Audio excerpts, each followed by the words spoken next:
Salam dostlar, bugün sizə alətsiz qolqabağı məşqləri göstərəcəm. Videonu sonacan izləməyi unutmayın. Birinci hərəkətimiz turnikdədir. Əllər özümüzə tərəf, ovucular içə doğru. 3 yanaşma 10 təkrar.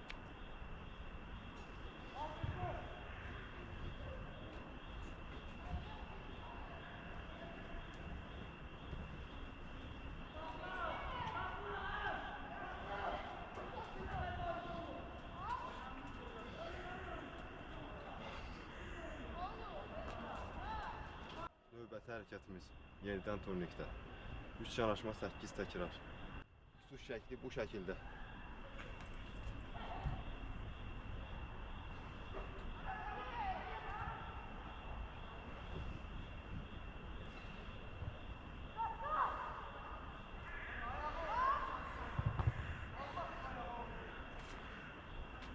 Bu göstərdiyim iki hərəkət həm də kürək əzələlərini işlədir. Növbəti hərəkətimiz paralel qollarda olacaq. Tək əllə ediləcək. 3 yanaşma 8 təkrar.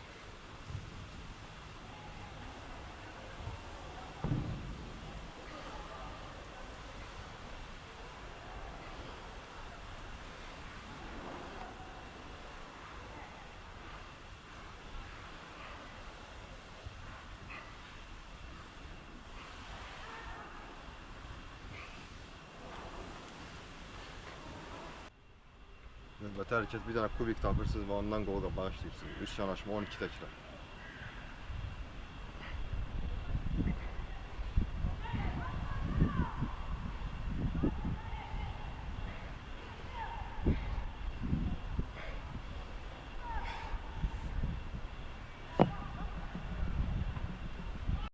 Növbəti hərəkət əllər əksinə jim vurmaq.